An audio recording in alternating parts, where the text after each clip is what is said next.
વિક્રમ સંવત 2081 કાર્તિક વદ માસ તારીખ 1/12/2024 રવિવાર. આજની આત્મીય સભાના પવિત્ર દિવસે ઉપસ્થિત સમગ્ર ભક્તજનોને મારા અને સમગ્ર સંત મંડળના ભાવથી જય સ્વામિનારાયણ. સવારની કથામાં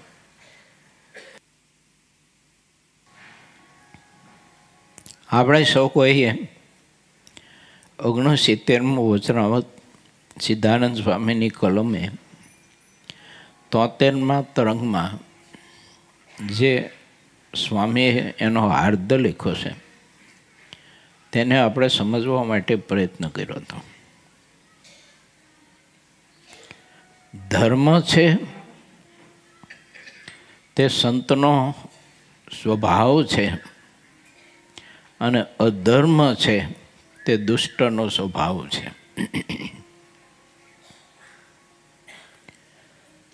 જ્યાં અધર્મ છે ત્યાં ધર્મનો અભાવ છે, સમજણનો અભાવ છે, ત્યાં અધર્મ છે. જ્યાં સમજણ છે અને સમર્પણ છે ત્યાં ધર્મ છે, અને જ્યાં ધર્મ છે ત્યાં ભક્તિ છે, અને જ્યાં ભક્તિ અને ધર્મ છે ત્યાં અક્ષરધામનો અધિપતિ પુરુષોત્તમ નારાયણ એ પ્રગટ ને પ્રગટ ને પ્રગટ જ છે. મારે ને તમારે ધર્મ ધારવો રહ્યો તો ધર્મના અનેક પ્રકારો છે. પંચવર્તમાન ધર્મનો પ્રકાર છે. નાવું ધોવું, પૂજા પાઠ, બહારના ખાણા પીણા ખાવા પીવાની, જુગાર રમવો નહીં, વ્યભિચાર કરવો નહીં, કોઈ પ્રકારનું વ્યસન કરવું નહીં, ખોટું બોલવું નહીં, ચાડી ચુગલી કરવી નહીં, વિતંડાવાદ કરવો નહીં, ચાર ચક્ષુ થવો નહીં, દેહને વિશે હમ બુદ્ધિ ન કરવી, દેહના સગા સંબંધીને વિશે મમત્વ બુદ્ધિ ન કરવી, આ વગેરે વગેરે ધર્મના બધા અંગ બતાવ્યા છે. પછી એક પતિ તરીકેની શું ફરજ છે, પત્ની તરીકેની શું ફરજ છે, આ બધો ધર્મ છે. માતા પિતા તરીકેની શું ફરજ છે એ ધર્મ છે.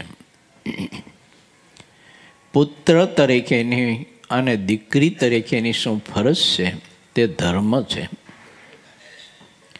શિષ્ય તરીકેની શું ફરજ છે તે ધર્મ છે. ગુરુ તરીકેની શું ફરજ છે તે ધર્મ છે. આમ ધર્મના પ્રકારો છે. આપણે મહારાજના આશ્રિત થયા છીએ એટલે ભગવાનના આપણે સેવક છીએ. ઓને તમે બધા સંતો પરમહંસો બધા છો, તો સેવકનો શું ધર્મ, સેવકની શું ફરજ? ભગવાન સ્વામિનારાયણે વચનામૃતમાં અને શિક્ષાપત્રીમાં સેવકના આદર્શો બધા બતાવ્યા છે, એની ફરજો બતાવી છે.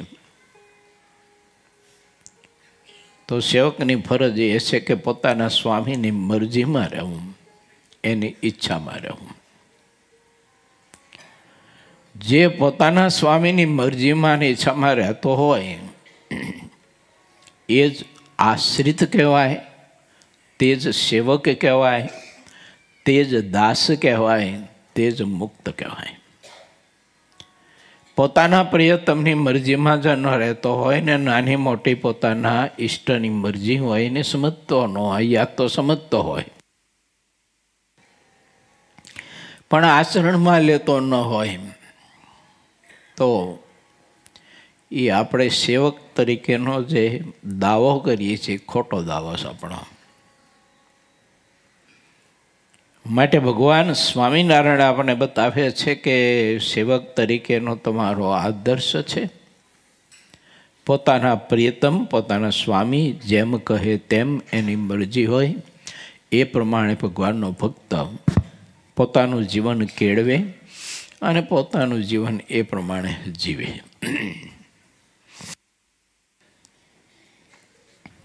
સેવક થયા પછી, આશ્રય સ્વીકાર્યા પછી જીવ સ્વતંત્ર નથી રહેતો, એ આધીન થઈ ગયો.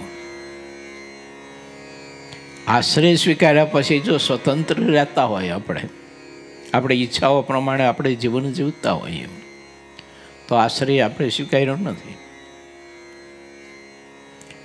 તો પછી મહારાજની મરજી શું છે આપણા માટે, એ થોડોક આપણે જાણવા માટે પ્રયત્ન કરવો જોઈએ, જાણી રાખવું જોઈએ, એને અમલમાં લેવું જોઈએ, એને સ્વીકૃતિ આપવી પડે, અમલીકરણ થવું જોઈએ એનું.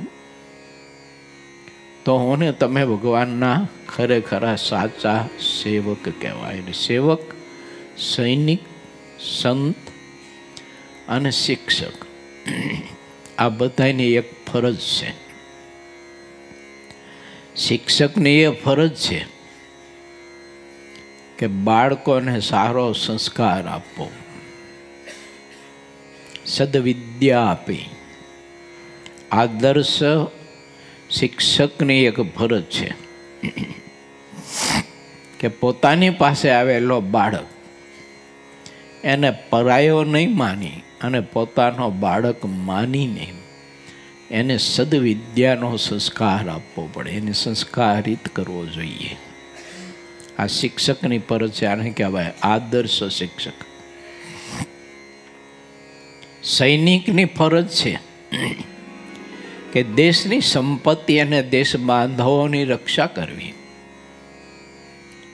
મારો દેશ છે, મારા દેશ બાંધવો છે. પછી સૈનિકની દ્રષ્ટિમાં એવું ન આવે કે આ ફલાણાને માને છે, ફલાણાને નથી માનતો, આ સ્વામિનારાયણનો ઉપાસક છે, આ રામનો ઉપાસક છે, આ શિવજીનો ઉપાસક છે, આ માતાજીનો ઉપાસક છે. એ સૈનિકની દ્રષ્ટિમાં ન આવે. એની દ્રષ્ટિમાં એટલી જ હોય કે આ મારો દેશ બાંધવ, એટલે મારો ભાઈ છે, મારો બાપ છે. એ એનો આદર્શ ધર્મ છે. અને એ ધર્મનું સેવન કરવા માટે, કહેતા એનું પાલન કરવા માટે સૈનિક ટૂંકું થઈ જાય છે. જીવના જોખમે પણ આપણી રક્ષા કરે છે. સૈનિકો જે બોર્ડર ઉપર હોય ને, એ આપણને નહીં ઓળખતા, આપણે એને નહીં ઓળખતા હોઈએ એને, પણ તોય આપણી રક્ષા કરે છે. નથી ઓળખતા તોય, એને કોઈ ખબર નથી એને. બસ મારો દેશ ને મારા દેશ બાંધા હોય, એના માટે મરી મટવું છે મારે. આદર્શ સૈનિક છે. એમાં આદર્શ સંત અમારા ભારત દેશનો માનવ સમાજ છે, પરમાત્માનો છે, આટલી એની દ્રષ્ટિ હોય. અમારા ભારત દેશનો પરમાત્માનો આ સમાજ, પરમાત્માનું આ સંતાન છે. માટે એને મારે સારા સંસ્કારી વિચારો આપી એને સંસ્કૃત બનાવવો જોઈએ. આ રામનો ભક્ત છે, આ કૃષ્ણનો છે, સ્વામિનારાયણનો છે, માતાજીનો છે, આ ફલાણાનો છે, આ ઢોકણાનો છે. એ સંત દ્રષ્ટિમાં ન હોય. એને તો એ ફરજ ચૂકે છે, એનો ધર્મ ચૂકે છે. કેમ કે સંતનો પરમ ધર્મ છે. બ્રહ્માનંદ સ્વામીએ જો સંત ધર્મનું દર્શન કરાવ્યું છે આપણને. સંત પરમ શું બતાવ્યું છે? પરમ હિતકારી. પાછું કેવું બતાવ્યું? તો કે હરિસમ શબ. તમે જોજો, હરિસમ શબ દુઃખહારી.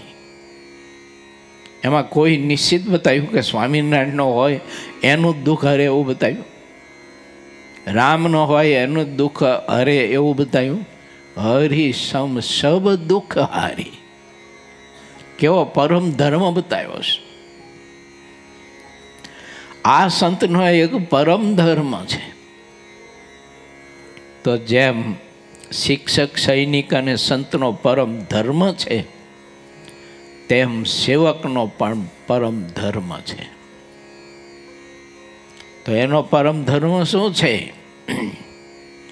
તો પોતાનો સદગુરુ, પોતાનો પથદર્શક, પોતાનો હિતેશો, પોતાના કલ્યાણની જવાબદારી જો લેતા હોય તો પછી એના પડતા બોલ ઝીલવા પડે એ એની પરમ ફરજમાં આવે છે. કોની? સેવકની. એના પડતા બોલ ઝીલવા પડે તે સેવકની ફરજમાં આવે છે. હવે આપણો સૈનિક, આપણો શિક્ષક, આપણો સંત જો એની પરમ ફરજ બજાવતા હોય એના ધર્મમાં રહીને, તો સેવકે તો એ પરમ ધર્મ પોતાનો સેવક તરીકેનો એ બજાવવો જોઈએ. અને આટલી વાતની જ્યારે સિદ્ધિ પ્રાપ્ત થાય, યા તો આટલી વાત સિદ્ધ આપણે કરી શકીએ, એટલે ઠાકોરજી એમાંથી પ્રગટ થાય. હિમાલયમાંથી પ્રગટ ન થાય, પૃથ્વીમાંથી પ્રગટ ન થાય, પરંતુ સ્વામી અને સેવક બંનેના ધર્મનો જ્યારે સમન્વય થાય છે ને એકાદ બીજા પોતાના ધર્મને યથાર્થ જ્યારે અનુસરે છે, ત્યારે પરમાત્મા એમાંથી પ્રગટ થાય છે. અને એ પ્રગટ થયેલો પરમાત્મા સ્વામી અને સેવક એટલે કે સંત અને સેવક આ બંનેની તમામ બધી જવાબદારીઓ, કામ, ક્રોધ, લોભ, ઈર્ષા, રાગ, દ્વેષ, અહંકાર વગેરે વગેરે જે કંઈ દોષ પીડતા હોય તો પણ પરમાત્મા છે ને એ બધી જ પીડાની જવાબદારી પોતાના માથા પર લઈ લે. વચરાવત ગ્રંથ એમ કહે છે. હવે જો આપણે આ દોષની પીડાથી મુક્ત થવું હોય ને, તો એટલું જ કરવાની જરૂર છે, એટલું જ વિચારવાની જરૂર છે કે મારો સેવક તરીકેનો ધર્મ શું છે. સેવક તરીકેનો ધર્મ હું બજાવું છું, નથી બજાવું તો તે ધર્મને સ્વીકૃતિ આપી છે, નથી આપી, કે પછી સ્વતંત્ર રીતે હું જીવન જીવું છું. હવે જ્યાં સુધી આપણે સ્વતંત્ર રીતે જીવન જીવતા હશું અને સેવક ધર્મને જો આપણે મહત્તા નહીં આપીએ, તો ઓલી જે કામ, ક્રોધાદિકની જે સ્વભાવની જે પીડા છે, દોષોની જે પીડા છે, એ દોષોની પીડાને દૂર કરવા માટે ચાહે એટલા પ્રયત્ન કરશું તો એ નિષ્ફળ જવાના. કેમ કે આપણે આપણા ધર્મને નથી હજી મહત્તા આપી શક્યા, સ્વીકૃતિ નથી આપી શક્યા.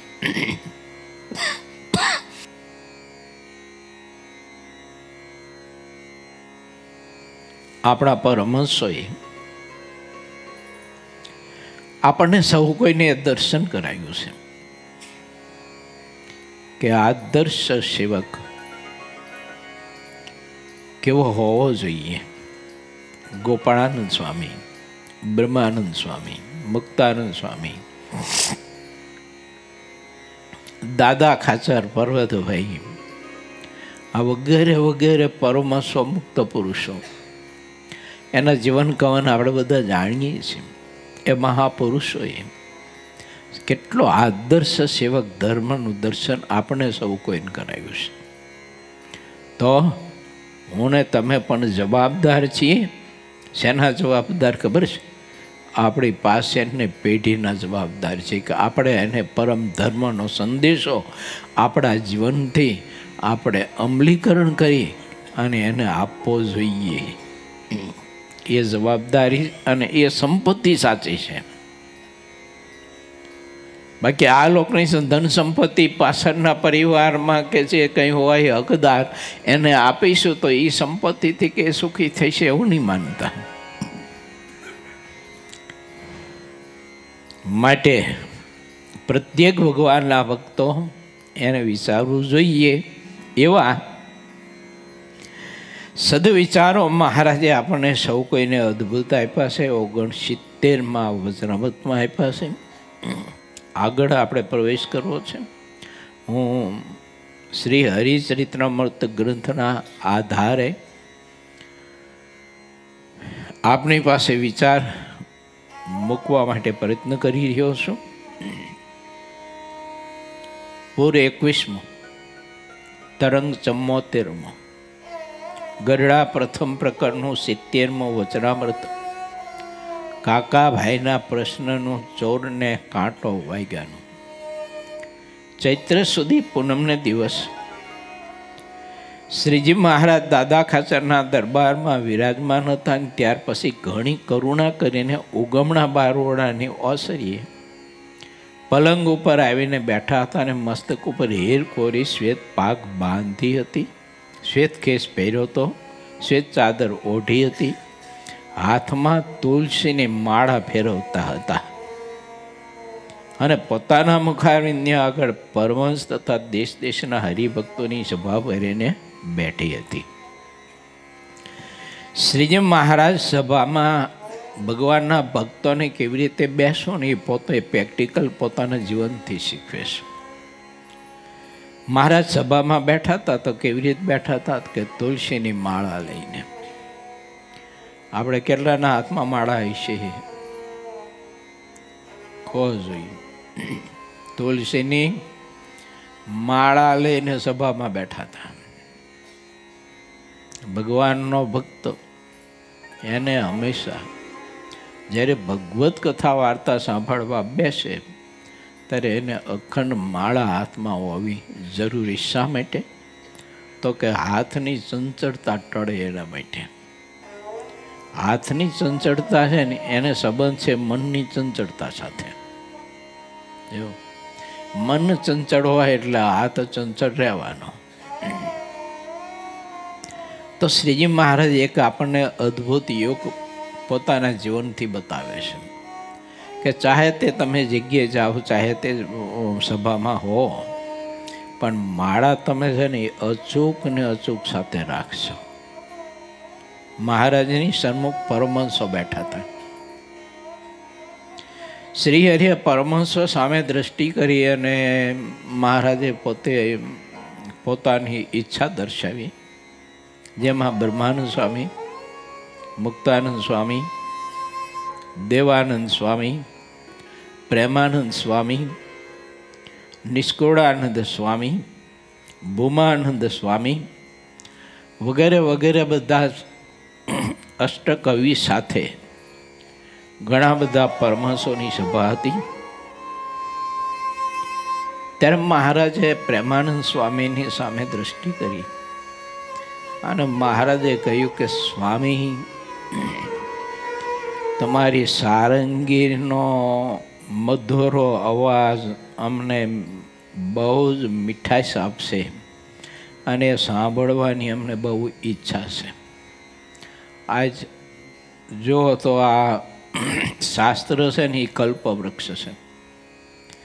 પ્રેમાનંદ સ્વામીનો અક્ષરવાસનો દિવસ મહારાજ પ્રેમાનંદ સ્વામીને સારંગીનો અવાજ મધુરો મીઠો સાંભળવા માટે આજ્ઞા કરે છે અને પ્રેમાનંદ સ્વામીની એ સારંગીની પરંપરાઓ લુપ્ત ન થઈ જાય એના માટે પરેશ ભગતને સારંગીનો અભ્યાસ કરવા માટેની સંતોએ બધાએ નક્કી કરી અને પછી આજ્ઞા કરી અને એ અભ્યાસ કરી રહ્યા છે.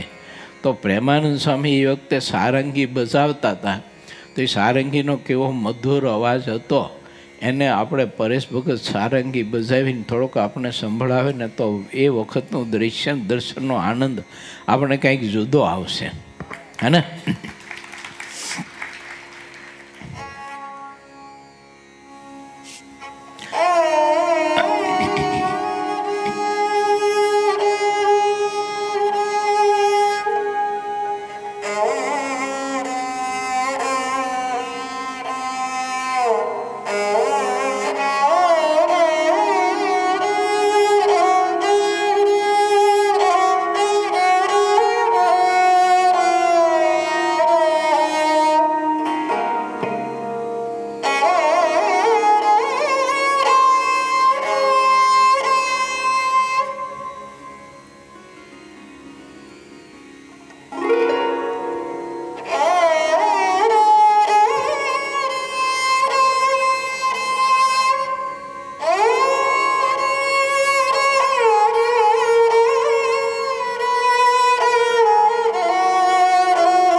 સંગીતના સાધનમાં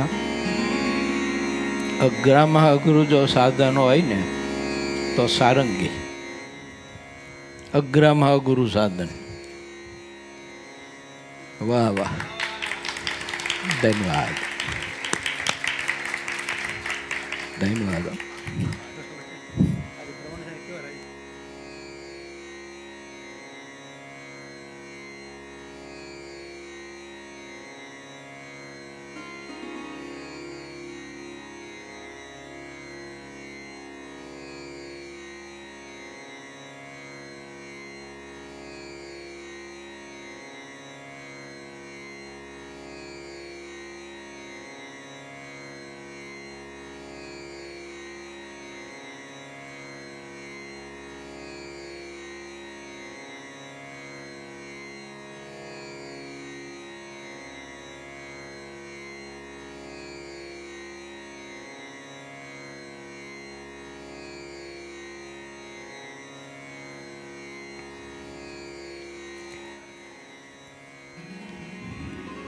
શ્રીજી મહારાજ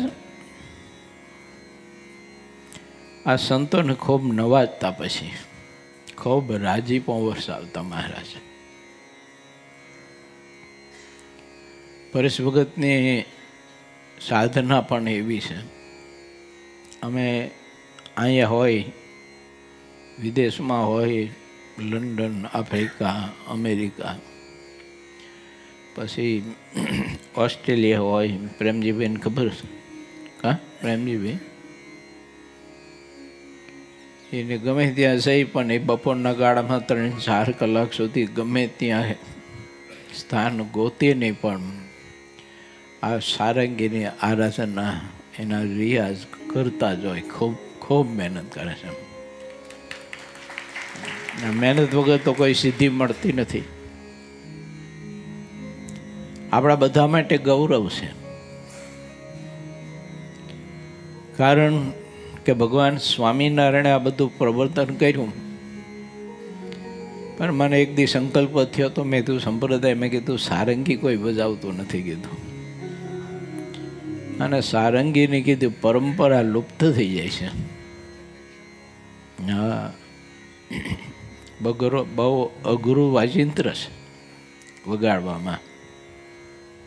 એમાં શું કપડા છે, આંગળા રહીએ ને, આંગળાના પાછળનો ભાગ, એનાથી આમ પાછું બગાડવું પડે એવું, એટલે બહુ અઘરું પડે. મહારાજને આપણે પ્રાર્થના એવી કરીએ એમ કે પરેશ ભગતને વધુ ને વધુ મહારાજ સફળતાના શિખર સર કરાવે, અને એની સાથે ગુણ તો આપ્યો જ છે મહારાજે, પણ છતાંય નિર્માનીપણાનો ને ડૂબીને રહેવાનો ગુણ ઠાકોરજી અધિક ને અધિક આપે, એવી આપણે સૌ કોઈ પ્રાર્થના કરીએ. કારણ કે સંગીત છે ને એ પાછો રજોગુણી વિષય છે. જો ધ્યાન ન રહે કે ધ્યાન રાખનારા જો ન હોય તો એમાંથી રજોગુણ પાછો ગરી જાય ને તો એ તકલીફ ઊભી કરે, બહુ મોટી મુશ્કેલી ઊભી કરે. અને એ મહારાજની ને આપણે ગુરુઓની ખૂબ કૃપા છે. પછી ભજન પ્રકાશ સ્વામી હોય કે પરેશ ભગત હોય, પણ એ તો આપણે બધા નરી આંખે દર્શન કરી શકીએ છીએ ને, કે આટલી કળા ગાવાની, આટલી બધી કળા, તેમ છતાંય કોઈ માન સન્માન કશું કોઈ અપેક્ષા નહીં, ક્યાંય માન જોવા ન મળે આપણને. ચાલો હવે કથામાં પ્રવેશ કરીએ. થોડીક વાર કથામાં આપણે ડૂબકીદાર રમીએ. મહારાજે પ્રેમાનંદ સ્વામીને આવી રીતે જ્યારે સારંગી બજાવવાની વાત કરી અને સંકલ્પ મહારાજે બતાવ્યો, એટલે પ્રેમાનંદ સ્વામીએ સારંગી જેમ અત્યારે પરેશ ભગતે બજાવીને એમ બજાવી, અને સમગ્ર સંત હરિભક્તને મહારાજનો ખૂબ જ રાજીપો પ્રાપ્ત કર્યો. એટલે અક્ષરધામમાં બેઠા થકાય પણ પ્રેમાનંદ સ્વામી પરેશ ભગત ઉપર છે ને વરસાદ વરસ આવતા હોય. હા,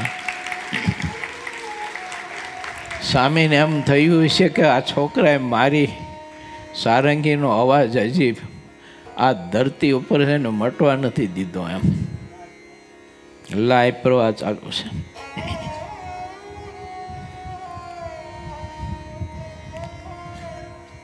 ભગવાન શ્રી હરિ એમ કહે છે કે હે ભક્તો,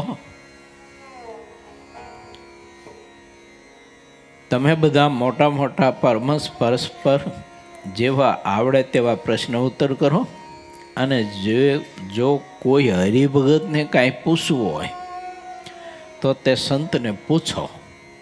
ત્યારે ગામ રોજગારના હરિભક્ત દરબાર કાકાભાઈએ નિત્યાનંદ સ્વામીને પ્રશ્ન પૂછ્યો, જે અંતરમાં એક એવું કહે છે કે વિષયને ભોગવીએ, અને એક ના કહે છે.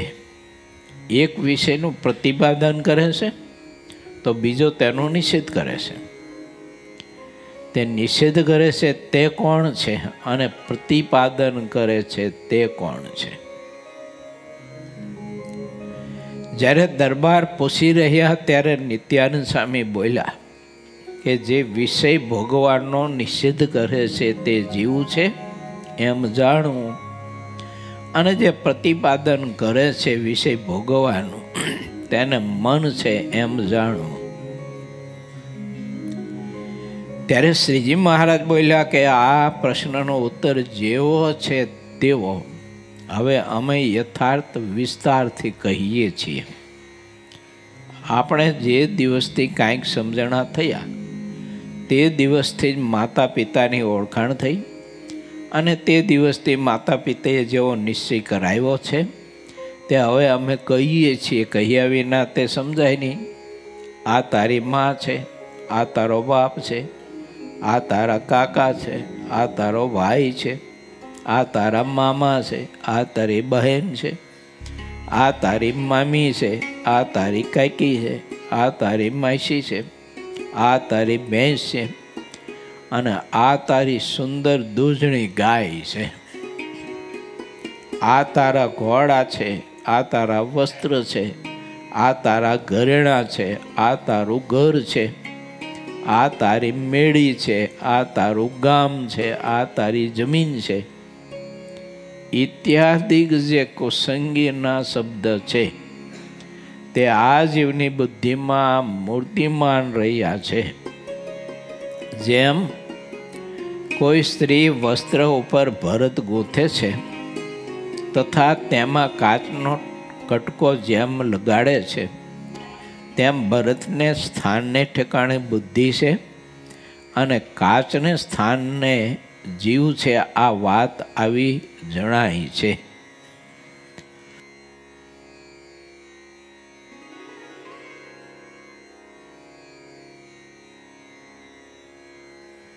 આવી વાત મહારાજે કાકાભાઈના પ્રશ્નથી સભામાં કરી, અને પ્રભુ સમગ્રને સમજાવવા માગે છે કે જીવની બુદ્ધિમાં એના કાનમાં બહુધા કુસંગીના શબ્દ મારો આશ્રિત ન નાખે. કારણ કે એ તો યુગોથી બધું આત્માના કારણ શરીરમાં બધું ભર્યું જ છે, એટલે એને મોરલી વગાડી અને ભોરિંગને જગાડવાની એમ એ તો અંદર બેઠા જ છે ઘૂંસરાવરીને. તો શું કરવું એમ? તો મદાલસાની જેમ, દેવુબાની જેમ, ભક્તિ માતાની જેમ, એભલ બાપુની જેમ, પર્વતભાઈની જેમ જે કંઈ નવો આત્મા પોતાના ઘેર આવે ત્યારે એને પરમાત્માની ઓળખાણ કરાવો, એને ભગવાનના એકાંતિક સંતની ઓળખાણ કરાવો. મદાલસાએ પોતાના 4 પુત્રોને પરમાત્માની ઓળખાણ કરાવી, અને કહ્યું કે બેટા, પરમાત્મા સિવાય બધું જ નકામું, ખોટું, દુઃખરૂપ છે. સાચા પિતા તરીકેની ફરજ અને ધર્મ સાચો પિતા તરીકેનો કે મા તરીકેનો એ છે કે પોતાને ત્યાં કોઈ શિશુનો જન્મ થયો, કોઈ આત્મા પોતાને ઘેર શિશુ બનીને આવ્યો, જે હેતુ માટે પરમાત્માએ તમારે ત્યાં તે બાળકને શિશુ અવસ્થામાં મૂક્યો હોય, તો એ પરમાત્માના હેતુને થોડોક લક્ષ્યમાં રાખે તો પરમાત્માને યોગ ભ્રષ્ટ આત્માને કોઈને ઘર શિશુ તરીકે મોકલવા માટેનો તો પ્રભુને આશય એટલો જ છે કે આગે તપસી કરતા રહી ગઈ કિંચિત કામા, તે કારણ નરતન ધરિયો તે જાનત રામા.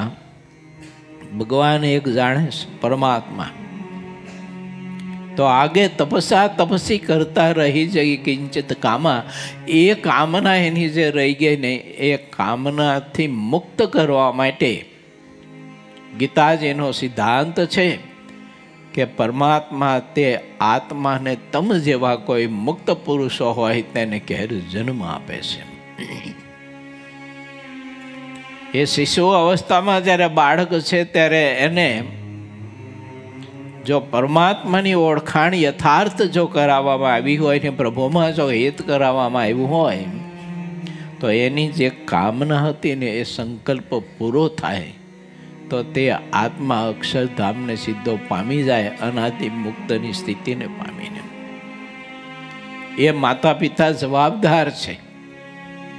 જન્મ આપવાથી મા બાપ ન બની શકાય. મુક્ત સ્થિતિએ પમાડવાથી માતા પિતા બની શકાય છે.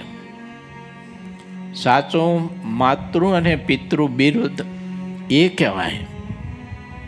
એની સાર્થકતા ત્યારે હોઈ શકે કે યોગ ભ્રષ્ટ આવેલો આત્મા જ કિંચિત જે એને કંઈ થોડીક ઘણી ખામી રહી ગઈ હતી તો એ ખામી એની દૂર કરવા માટે એને પરમાત્માને ભગવાનના સત્પુરુષમાં એને પ્રીતિ કરાવવી જોઈએ ને એવી દ્રઢતા કરાવવી જોઈએ. એને જગત બધું શરીર પોતાથી માંડી ઘર વખરી બીજું ત્રીજું વગેરે વગેરે બધું ખોટું છે ખોટું છે ખોટું છે ખોટું છે એમ કર્યા કરવું જોઈએ. તો એક વખતે ખોટું થઈ જવાનું. કેમ કે શબ્દનું પ્રભુત્વ છે. શબ્દની બહુ તાકાત ને શક્તિ છે શબ્દમાં. કમળ ઉર્ધ્વમુખ હતું, અધોમુખ હતું, પણ નાદના તરંગથી અધોમુખ જે કમળ હતું ને તે ઉર્ધ્વમુખ થયું છે. નાદમાં એટલી બધી તાકાત છે કે આત્માની વૃત્તિ કદાચ અધોમુખ હોય પણ એવો શબ્દ નાદ જો એને આપવામાં આવે તો એ ઉર્ધ્વમુખી થાય છે. મતલબ કે પોતાના આત્મકલ્યાણ માટેના સાધનના માર્ગે આત્મા પોતે ગતિ કરે છે. અધોમુખ એને કહેવાય કે જે માયા તરફ આપણે ગતિ કરાવીએ છીએ, સંસાર તરફ ગતિ કરાવીએ છીએ, એમાં આપણે જોડીએ છીએ તે અધોમુખ કમળ કહેવાય. ઉર્ધ્વમુખ કમળ જો કરવું હોય તો એને આવો નાદ આપવો પડે. પરમાત્માના સ્વરૂપની ઓળખાણનો નાદ આપવો પડે. એને સંતની ઓળખાણનો નાદ આપવો પડે. એને સારા સાહિત્યનો ઓળખાણ કરાવવા માટેનો નાદ આપવો પડે. એને આપણી ભારતીય આપણી હિન્દુ સંસ્કૃતિ ઉજાગર કરે એવો એને નાદ આપવો પડે. તો સમજીએ કે માતા તરીકે અને બાપ તરીકેનું સાચું પાત્ર એને ભજવું કહેવાય. આવા સદવિચારો મહારાજ સમગ્ર ભારતીય માનવ સમાજને આ 70મા વચરાતના માધ્યમથી પ્રભુ આપણને સૌ કોઈને આપી રહ્યા છે. તો મહારાજ કહે છે કે મારો આશ્રિત મારા ભારત દેશનો સમગ્ર માનવ સમાજ પોતાના બચ્ચાને પરમાત્માની ઓળખાણ કરાવે, ધર્મની ઓળખાણ કરાવે, સંતની ઓળખાણ કરાવે, સાહિત્યની ઓળખાણ કરાવે. અમે પધરાવણી જતા હતા સુરતમાં. પ્રફુલભાઈ એક વાત મને કરી યાદ એવી આ અંતર્ગત. ઓસ્ટ્રેલિયાની સરકારે નિર્ણય લીધો ને કાયદો કર્યો હમણાં કે 16 વર્ષ સુધી બાળકને મોબાઈલ ન આપવો. બહુ સરસ અદ્ભુત નિર્ણય કહેવાય સરકારનો. સરકારને એના માઠા પરિણામની ખબર પડી છે ને, એના માઠા પરિણામની ખબર છે કે દેશને કેટલું નુકસાન છે, સમાજને કેટલું નુકસાન છે, પરિવારને નુકસાન કેટલું છે, વ્યક્તિને કેટલું નુકસાન છે. કેમ કે 16 વર્ષ સુધીની એની અવસ્થા કેટલી બધી કોમળ અવસ્થા હોય છે. અને કોમળ અવસ્થામાં જ્યારે વિકૃત દ્રશ્યો અને વિકૃત જ્યારે શબ્દો અંદર ગરી જાય ત્યારે કોમળ અવસ્થાને બહુ ડેમેજ કરી અને ખતમ કરી નાખે. બુદ્ધિના વિચારોનો કેન્સલ થઈ જાય. અને થઈ રહ્યા છે તો આપણે જોઈએ છીએ ને. શરીરના કેન્સલ તો આપણે સમજ્યા એને, પણ હવે તો બુદ્ધિ અને સદવિચારોના કેન્સલ થઈ રહ્યા છે. કે આના માધ્યમે કેટલો બધો સમાજ અવળી દિશામાં ન કરવાના કર્મો, ન કરવાના અનેક પ્રકારના કુકર્મો, એવા આચરણો, અનિષ્ટ, અને કેવું આમ જોઈએ તો આમ ભડકે બરે ને એવું બધું થઈ રહ્યું છે.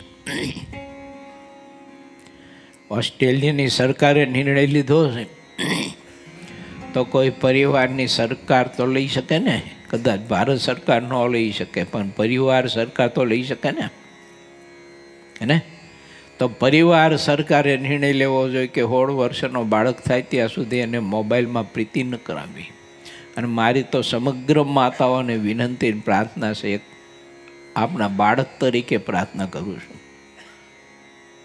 કે તમારા કામના સ્વાર્થને સિદ્ધ કરવા માટે બાળકના હાથમાં મોબાઈલ ન પકડાવો.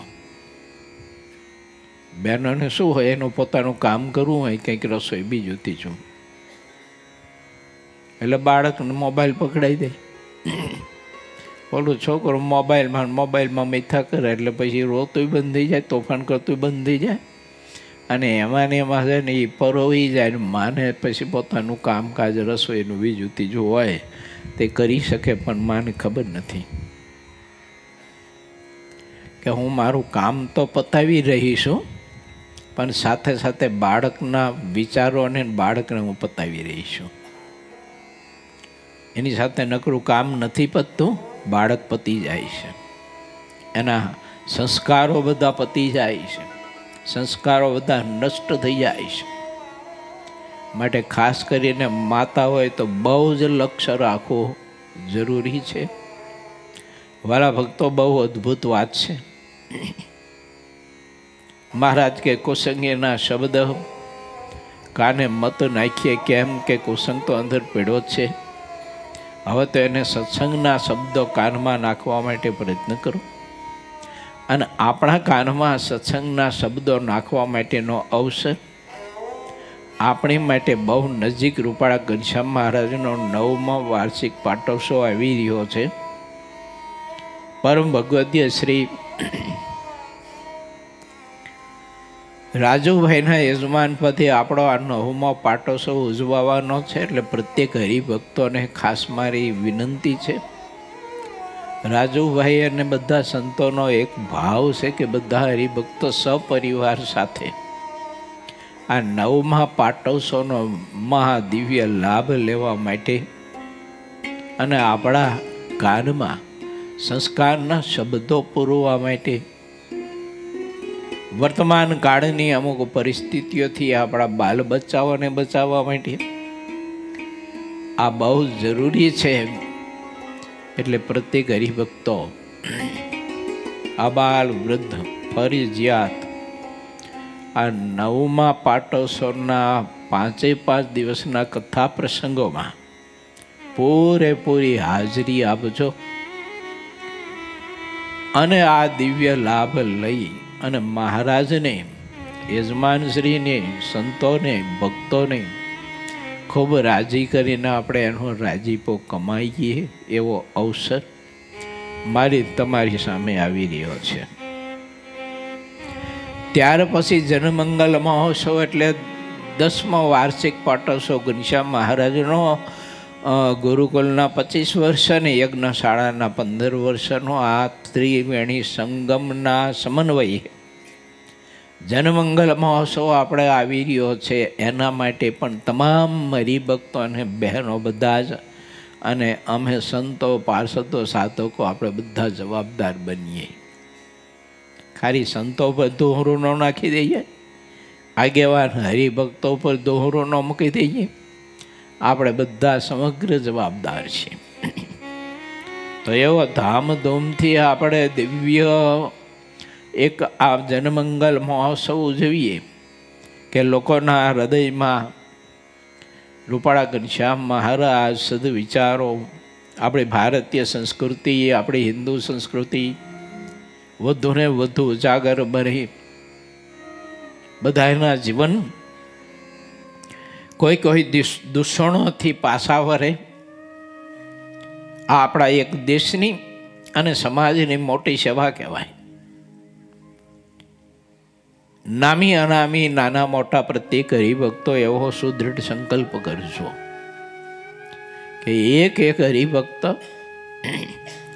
જનમંગલ મહોત્સવ વખતે ઓછામાં ઓછા 10 થી 15 પોતાના સગા સંબંધીઓ, કોઈ મિત્રો હોય, કોઈ બીજા ત્રીજા ઓળખીતા હોય, એને જનમંગલ મહોત્સવમાં જોડવા માટેનો તમે શુભ સંકલ્પ કરજો. આ એક આંગળી ચિંતાનું બહુ મહા મોટું ફળ છે ને એમાં 2-4 જણાને માનો કે તમે 10-15ને જોડ્યા અને એમાંથી 2-4 જણાને જો રૂપાળા ઘનશ્યામ મહારાજ હૃદયમાં બેસી જશે અને એને શ્રદ્ધા જાગી જશે અને એનું જીવન જો આ તરફ વળી જશે અને એના દૂષણો દૂર થઈ જાય છે, એની ખામીઓ બધી દૂર થઈ જાય છે અને એને પરમાત્માની ભક્તિ કરવાની શ્રદ્ધા જાગી જાય છે, તો એનો 10th ભાગ તમે જીવો ત્યાં સુધી તમને એ સત્કર્મનો મળવાનો. બહુ મહા મોટું સત્કર્મ છે. જો પછી એ ભજન કરશે, આત્મીય સભાઓમાં આવશે, સંત સમાગમ કરશે, વ્રત તપ કરશે.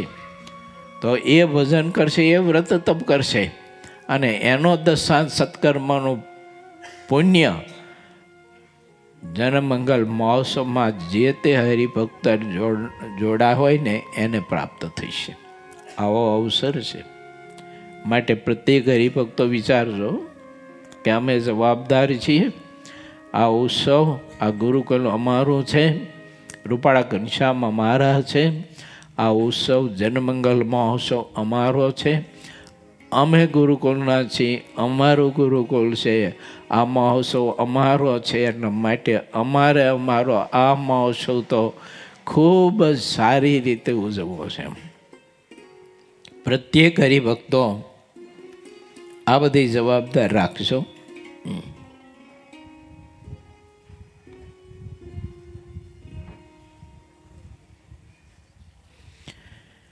મારા ભક્તો, જે રીતે આપણા 3 સંતોનો ઉદીક્ષિત મહારાજના ચરણમાં જીવન સમર્પણ કર્યું એ રીતે જ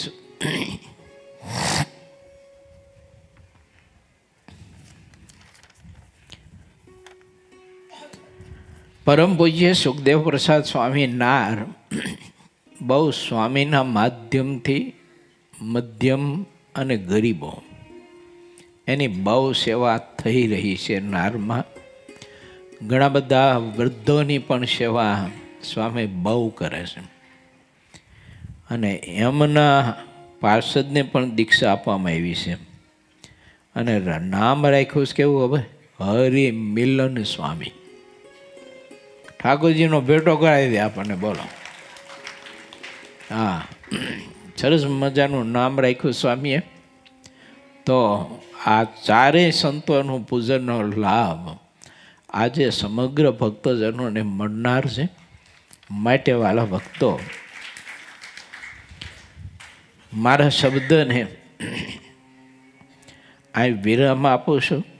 70માં વજરામત નહીં, 19 ને 20મી ચોપાઈ સુધીને આપણે કથા લીધી છે. બાકીની 21મી ચોપાઈમાં આવતીકાલે કથા પ્રસંગમાં આપણે પ્રવેશ કરીશું. તો અત્યારે ભક્તોને ફરીને પણ આવતા પાટોત્સવ માટેની ભલામણ પ્રત્યેક હરિભક્તો જવાબદાર થઈ આવતા પાટોત્સવનો પૂરેપૂરો સપરિવાર સાથે લાભ લેવા માટેનો સુદૃઢ સંકલ્પ કરજો. એમાં મન પાછું ન પડી જાય અને કોઈ કારણો આડા ન આવી જાય એના માટે છે ને એવો દૃઢ સુસંકલ્પ કરજો. અને જનમંગલ મહોત્સવની મેં વાત કરી, એ જનમંગલ મહોત્સવમાં પણ અત્યારથી આપણે બધાએ લાગી જવાનું છે અને ખૂબ જ ભજન કરવાનું છે. જેને જેને જનમંગલ મહોત્સવના ઉપલક્ષ્યમાં નિયમ લીધા છે તે નિયમ બધા ખૂબ મહારાજની મૂર્તિને સંભાળી અને ભાવથી કરતા રહેજો. ઠાકોરજી આપ સમગ્ર ભક્તજનોને જે સંકલ્પ મેં તમારી પાસે મૂક્યો છે તે સંકલ્પને સાકાર કરવા માટેનું મહારાજ બળ આપે, શરીરનું સ્વાસ્થ્ય સારું આપે અને એમાં જે કંઈ અડચણોને વિક્ષેપરૂપ કંઈ જે કંઈ અડચણો હોય તો એ ઠાકોરજી દૂર કરે એવી પ્રભુના ચરણમાં પ્રાર્થનાની સાથે ભાવથી સમગ્ર ભક્તજનોને જય સ્વામિનારાયણ.